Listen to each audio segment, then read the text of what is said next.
Hi, everybody. We're going to give it about 30 more seconds and then we'll get started.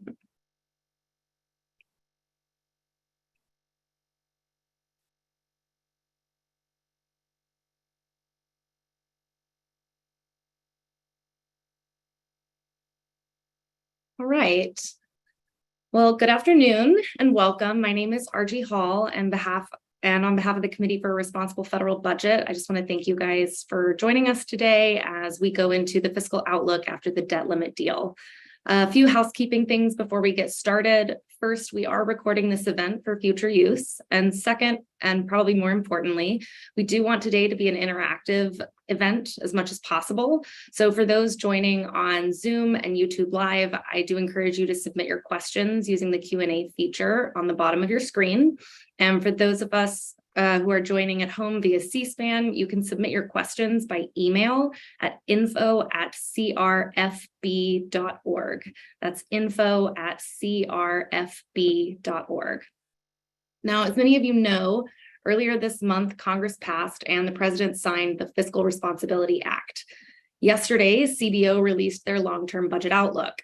So to help unpack all of this and what it means for our nation's fiscal outlook, I'd like to introduce my colleague, Marc Goldwein. Marc is the Senior Policy Director and Senior Vice President at the Committee for a Responsible Federal Budget. All right, Marc, take it away. Good afternoon, everyone. And I'm so glad that you all can join me for another one of our classic virtual webinars. You all know the drill. Give me a minute to get our screen up and running. And RG, if you give me confirmation that we have the right visual, I'll get started. Looking great. Great. So I want to start actually with the economy, because this morning we got some pretty good economic news, actually.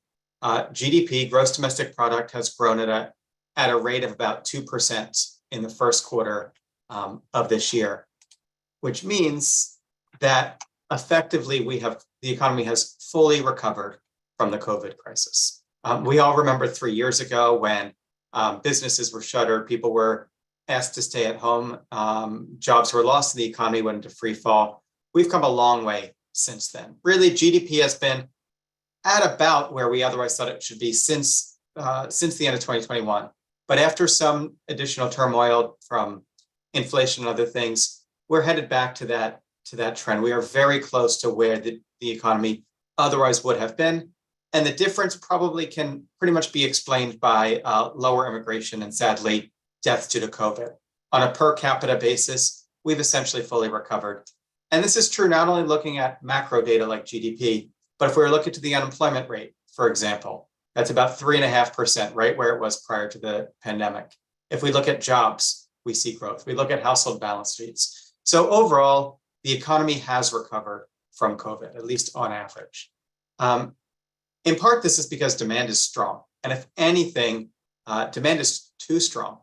What we've seen since the spring of 2021 is a surge in demand well in excess of what the economy was able to bear. Obviously, over the course of the pandemic, people weren't spending very much. They didn't have commuter expenses as much. They weren't doing their lunch at work.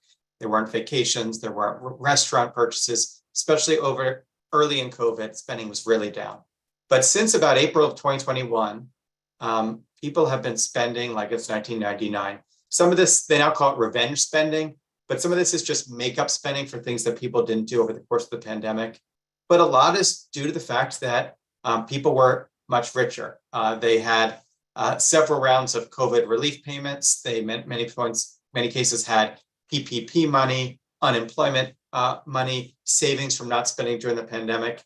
And people spent that money and they spent it large. And they spent it at a time that the economy overall was still somewhat supply constrained from the pandemic. The result, unsurprising to those of us that were focused on the issue, was inflation. After essentially 40 years of low inflation, 10 years of not even able to get inflation up to our target, we saw the inflation rate surge in 2021. The most common measure we look at, the Consumer Price Index, was rising at almost 7% in 2021. The Federal Reserve's preferred measure, which also better represents the overall economy, the Personal Consumption Expenditure Price Index, the PCE, that was growing over 5.5%. That's about 3 times the Fed's target of 2%. And then we saw a repeat of that in 2022. So this wasn't just a one-time transitory surge in inflation. We saw 2 full years of sustained rapid inflation, several times what the Federal Reserve's target level is, and far in excess of any inflation that we've seen since 1981. Before I move on, I do want to remind folks that if you have questions, you can either put them in the chat or email info@crfb.org. But I want to keep moving on to what's going on now, because the good news is we're no longer experiencing 7%, 6% inflation. Inflation has come down from those peaks, and yet it still remains high. The Consumer Price Index over the last year has been about 4% through May. When we look through June, that's probably going to fall down to 3 point something, as June of last year, which was a huge inflation surge year, drops off. But after that, when we look at the monthly prints, what we see is underlying inflation is still well above the Fed's target. Prices are still elevated and are still rising in most categories quicker than what we would like. And this is affecting people's everyday lives. It's affecting what they have to consume. So this is just an example. I want to show you that inflation really is pretty broad-based. It's not just a few categories. We all know about used car prices. They've gone up about 50% since before the pandemic. The average used car is $27,000, which is pretty amazing when you consider that was like what a new car cost prior to the pandemic. Things like gasoline and milk, those prices are up 40%. Average rent, those prices are up 15%. All of these are data from the Bureau of Labor Statistics. This is official inflation data. The one on the left here, this is some original research I did. If you go into Five Guys and you order, believe it or not, that's the mini burger, the fries and the Coke, it costs $21.17. That's up 22% from prior to the pandemic. The price of almost everything is up, and it's up significantly. And so the Federal Reserve has acted. At first, we kept interest rates low for a very long time to fight the COVID pandemic. But when the Fed decided to start fighting the inflation, they did so aggressively. They raised rates first by 1/4 point, then by 3/4 of a point, then by 3/4 again, ultimately up to 5% we are today. Interest rates now are where they were immediately prior to the Great Recession and far above where they've been anytime since. Now, why does the Fed raise interest rates? It helps control inflation in a few ways. First of all, higher interest rates reduce the value of assets. So they reduce housing values, they reduce stock values, and other things like that. When people have less wealth, they spend less. So part of what they're trying to do is reduce spending through the wealth channel. At the same time, higher interest rates more directly discourage spending on certain types of goods and services, in particular, those that people borrow for. So think about your house where you need to take out a mortgage, or a car where you may take out a loan, or a washer dryer where you may pay in installments. Spending in these categories should go down as interest rates go up. Similarly, spending by businesses on investments should go down as well. And then there's the third category, the one that we don't like to talk about, but the Fed thinks is going to be important to ultimately get inflation down, and that's the labor market. The Fed believes these higher interest rates are going to ultimately slow hiring, push unemployment rates up some. That's obviously not good for the economy in the sense that it causes joblessness, but it does soak up some of that excess demand. It does reduce wage pressures, and in doing so can bring the inflation rate down. Lastly, and maybe most importantly, the Federal Reserve is working through its expectations channels. So long as people believe the Federal Reserve is serious about fighting inflation, they're going to set their prices, they're going to set their expectations based on the assumption we'll be headed back to 2% per year. But if folks think the Fed has given up, that inflation is going to be what it's going to be, inflation can very quickly de-anchor. Inflation expectations can get out of control, and at that point, it's much harder to bring them back in. And so this is part of the reason the Fed is working so quickly, not just to try to soak up demand, not just to discourage spending, but to prove to the markets, to prove to the public they are serious about fighting inflation. And so we expect more rate hikes in the coming years. The Fed expects another 2 rate hikes, but of course they are data dependent at this point. Now, one problematic thing is at the same time that the Federal Reserve is fighting inflation, fiscal policy has actually been making it worse. We've heard the president talk about how deficits came down substantially between 2021 and 2022. They actually fell in half. But since August of 2022, deficits have been rising. The 2022 deficit was 1.4 trillion. We measure deficits over 12-month periods to understand how they've been moving over time. Deficits over the last 12 months have been over $2 trillion. Even excluding the one-time student debt cancellation that the courts may reverse tomorrow, we're still talking about significantly rising inflation, 1.7 up from 1. So deficits are rising. As deficits are rising, the federal government is putting more money into the economy. That more money is creating more demand, again, still not unlimited supply, further putting upward pressure on prices. So as the Federal Reserve is working to fight inflation, fiscal policy, taxes and spending are actually making inflation worse. And it is taxes and spending. And I picked on the president for a second for bragging about a deficit reduction that no longer occurs. But the speakers also talked about our record high levels of revenue. That's in the past as well. We did get a big surge in tax revenue in 2022. That's mainly because the inflation came before the adjustments and one-time capital gains. Revenue over the last 12 months, 17.2% of GDP. This is exactly what revenue has been basically historically over the last 50 years. It's exactly what we expected revenue to be. There is no surge in revenue. Revenues have declined substantially since 2022. Meanwhile, spending has continued to rise. And so we have relatively high spending, relatively low taxes, big amounts of borrowing that are adding to the inflation rate, and not just adding to the inflation rate, but also adding to our stock of debt. Now, those of you that have done these webinars before know I like to talk about debt as most economists do relative to the size of the economy. Why? If I have a $200,000 mortgage and I'm making $2 million per year, I'm doing okay. But if I have a $2 million mortgage and I'm making $20,000 a year, I'm in big trouble. It's a similar case with our federal debt. We have $25 trillion of outstanding debt, roughly. That would be okay if we were making $50,000 a year in tax payments. The issue right now is we only have about $26 trillion a year in GDP. And so debt today is almost as large as the economy. It's larger than any time in our history outside of World War II, and it's about twice the historic average. Over the next decade, in fact, over the next 7 years, debt is projected to reach record levels. These are projections. This is the Congressional Budget Office's last official baseline, a little bit before the Fiscal Responsibility Act. And they projected that by the end of the decade, debt would reach 119% of GDP. Our previous record just after World War II was 106%.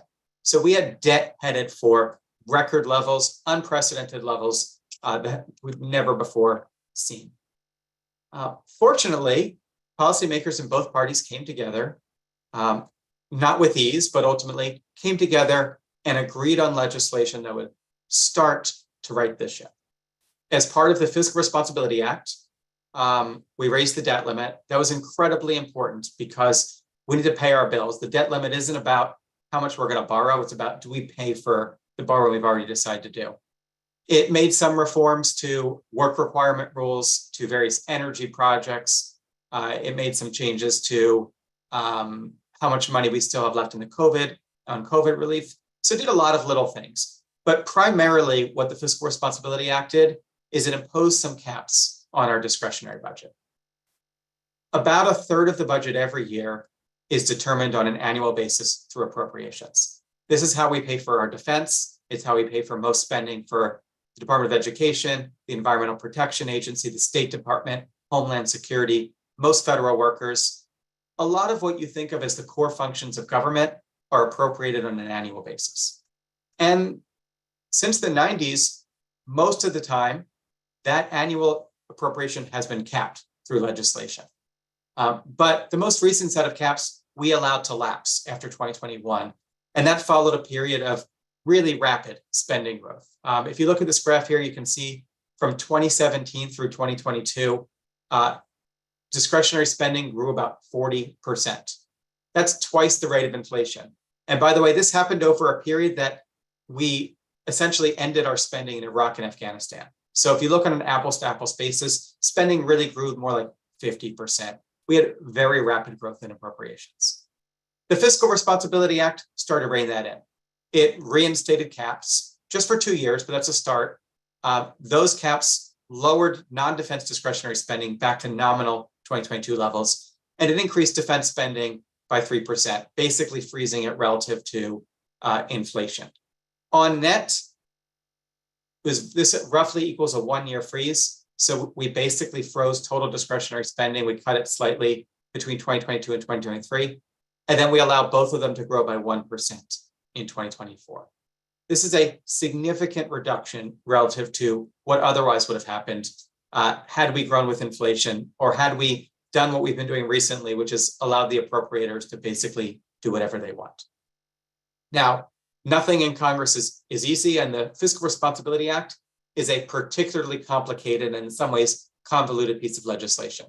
Because not only did it have 2 years of official spending caps, but it had another 4 years of essentially spending targets. These are limits that are only effective in the House rules and can be changed with another House rule.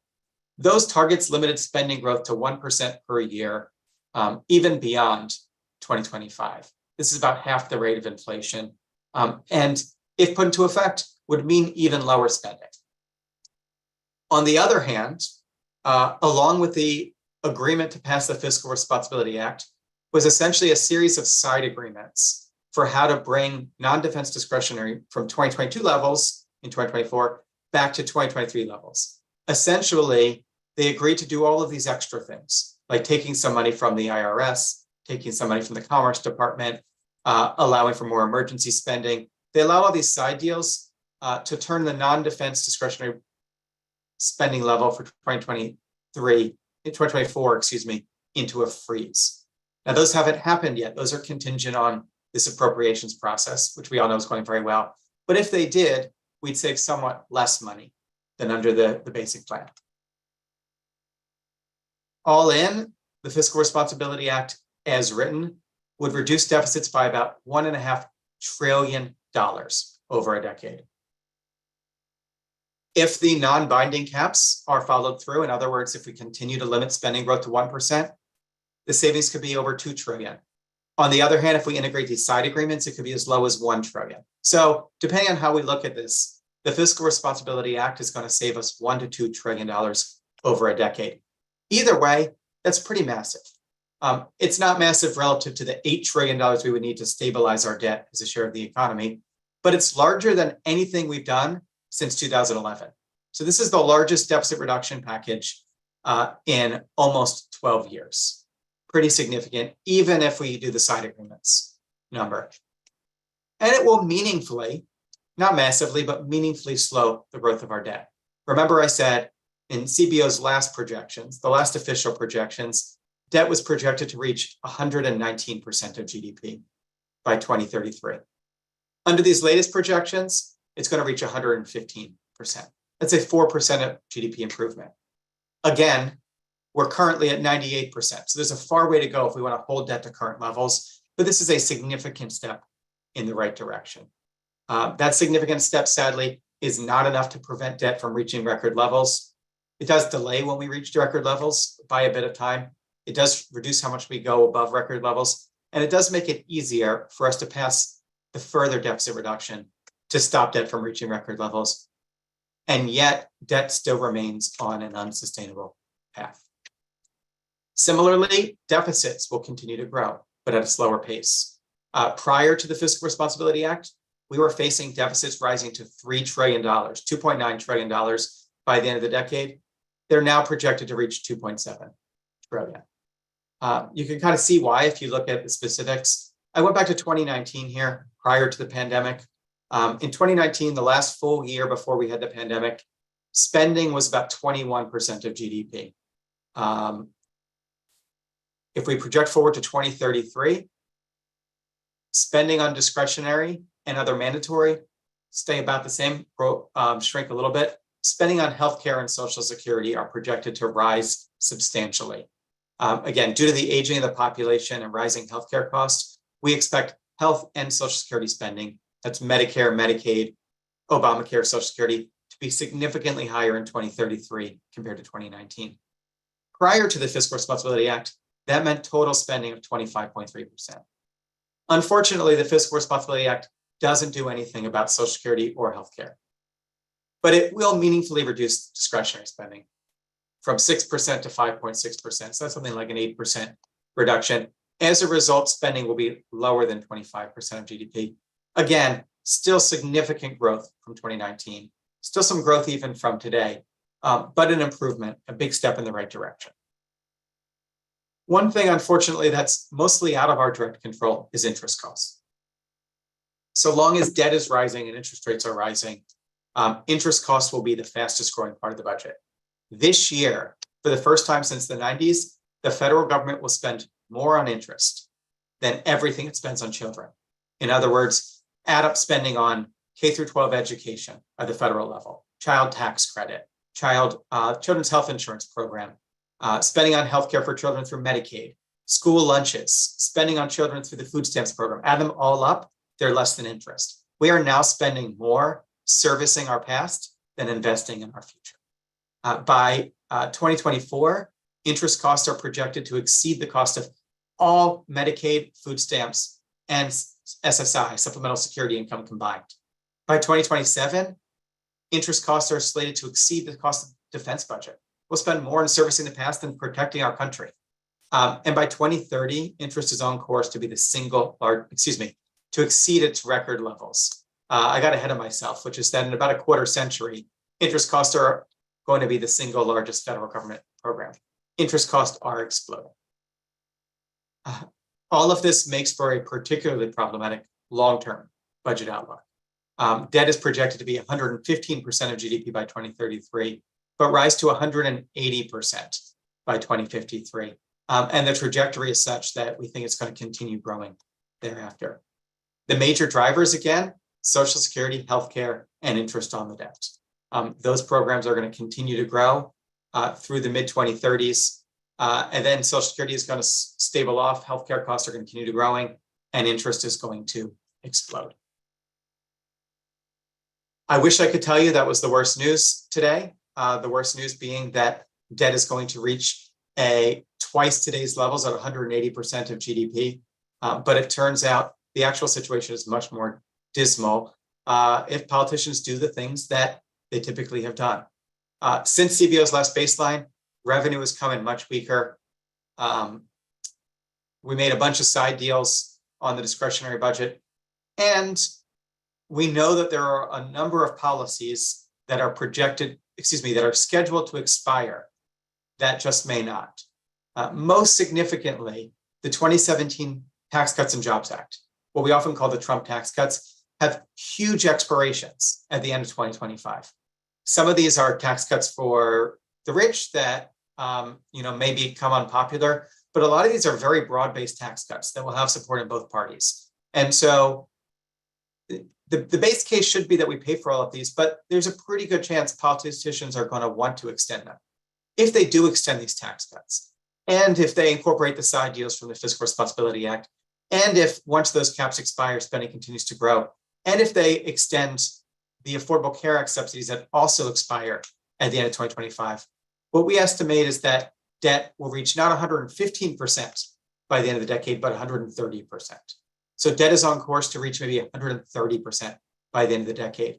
And if we go 3 decades forward, debt is projected to reach 220%. This assumes no additional dynamic cost to debt.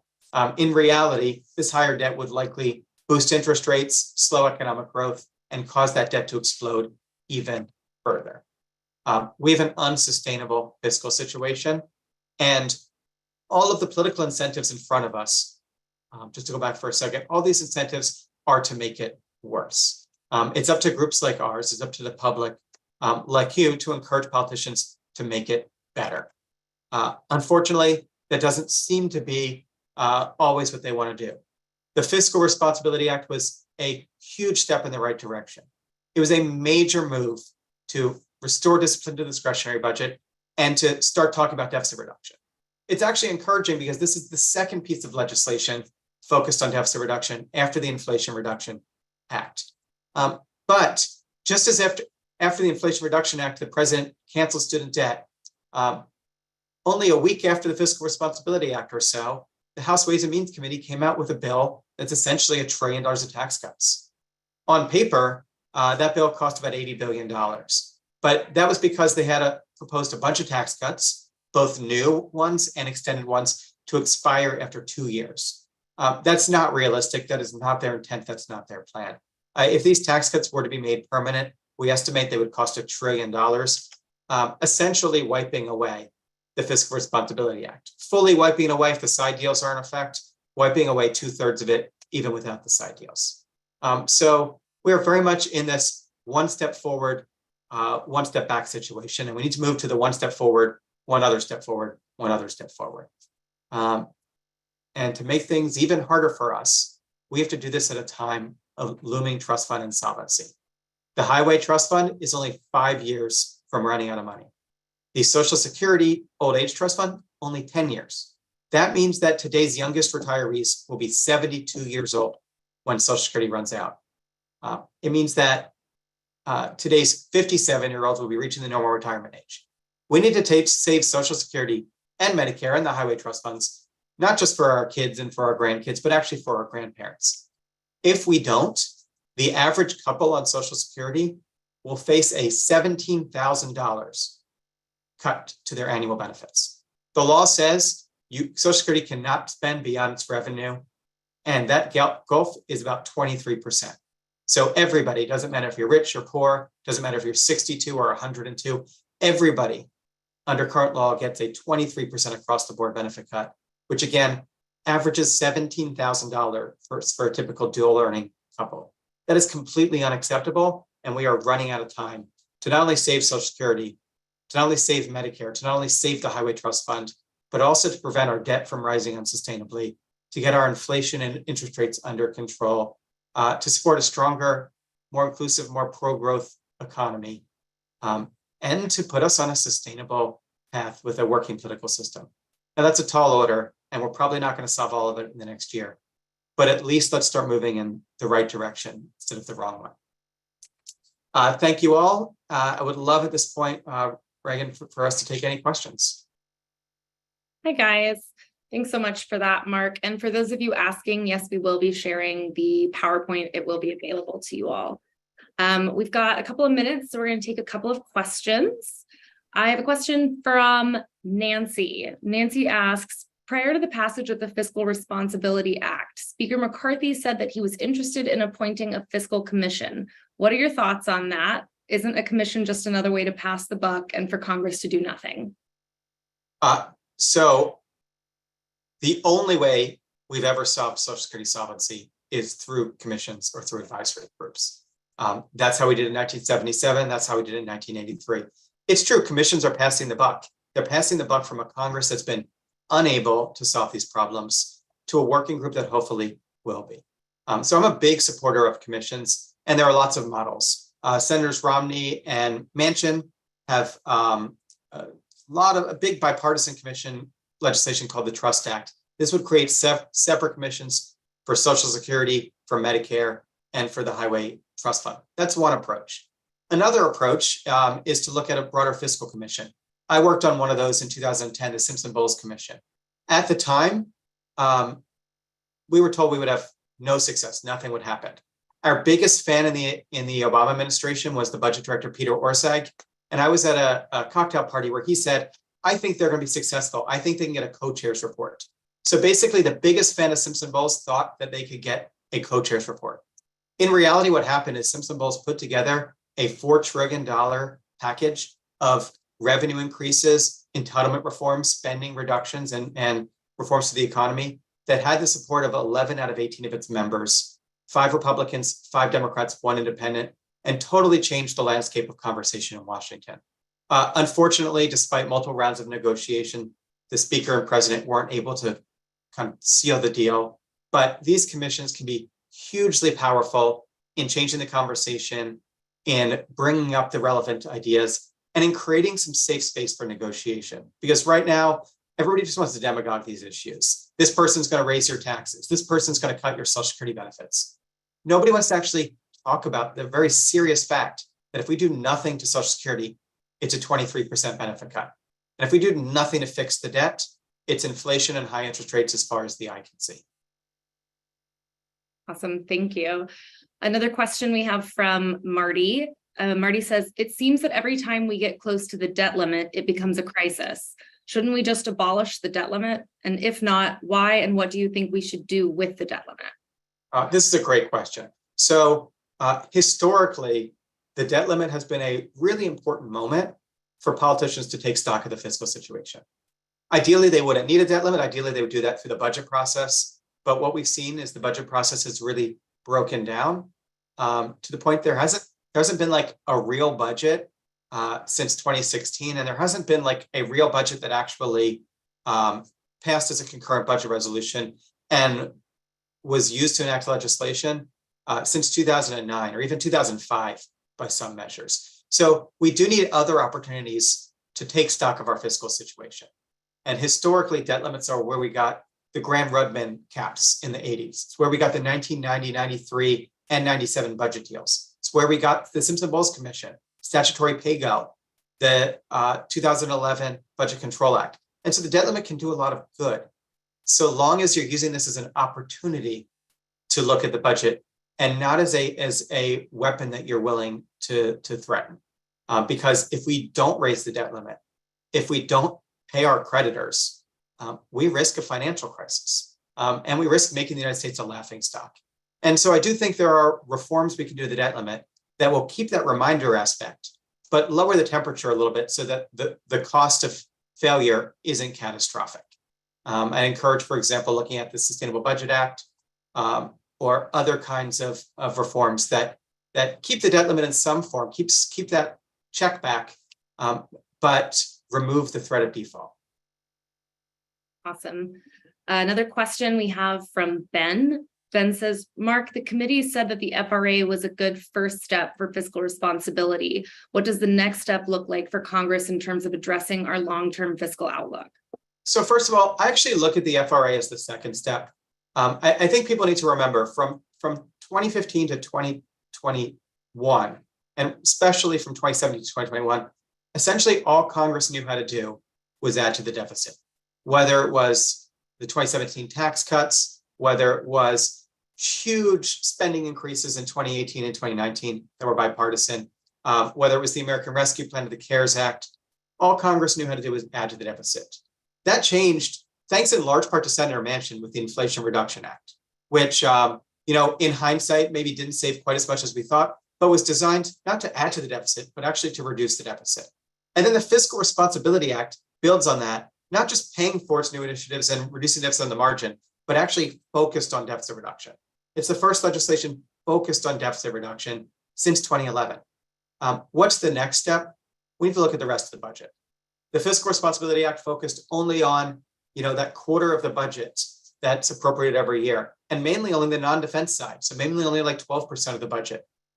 We next need to look at healthcare, where costs are out of control, not only for the government, but also for seniors, for businesses, for workers, for everyday Americans. And there's so much we can do to lower healthcare costs. And a lot of it already has bipartisan support. Paying the same amount for your service, whether it's done in a hospital or an outpatient facility or a private clinic, that's just common sense. Making sure our Medicare Advantage plans, the private alternative to Medicare, are passing on their efficiency gains to the taxpayer rather than essentially hoarding them with higher profits. That's just common sense. So the next thing I think we should do is healthcare, but ultimately we need to bring Social Security costs and revenues into lines. We need a solvency plan. We need to look at the tax code. There's $1.5 trillion of tax breaks. A lot of them don't make sense. And we need to look through wasteful spending throughout government, whether it's farm subsidies, whether it's in higher education, whether it's federal retirement. There's so much we can do to bring costs and spending into line, costs and revenue into line. Awesome. Okay, I think we have time for one more question. This one's from George. George says, On our long-term fiscal outlook, does it really matter what else Congress does if they do not touch entitlement reforms? Given how much of our budget is mandatory spending, doesn't this mean if we don't reform Social Security, Medicare, and others, that our long-term trajectory will continue to be bad? This is a great question. So I don't think we can fundamentally get our long-term house in order if we don't address the growth of healthcare costs, especially Medicare, and if we don't address the gap between Social Security's revenue and benefits. But that's not to say that the other things don't matter, because we could fully restore Social Security solvency and address healthcare costs. And if we do that while we continue to cut taxes and raise spending in defense and non-defense, we're going to undermine all of our gains. And so it is important that we continue to look at the discretionary budget and limit it. It is important that we continue to look at revenue and that we don't extend these tax cuts. I showed you that picture with and without the extensions of the tax cuts. If we extend these tax cuts without paying for those extensions, it's essentially as bad as 1% of GDP healthcare cost growth, which is pretty substantial. And so we do need to look at revenue and we need to look at the non-entitlement budgets. But at the end of the day, what's driving our cost growth is rising health and retirement programs. And if we don't address those, ultimately, we're going to be right back to where we started, no matter what else we do. Awesome. Thank you so much, everybody, for joining. And thank you, Marc, for sharing with us today. We will be sending a follow-up with that PowerPoint and a recording of this event. So thanks so much, everybody.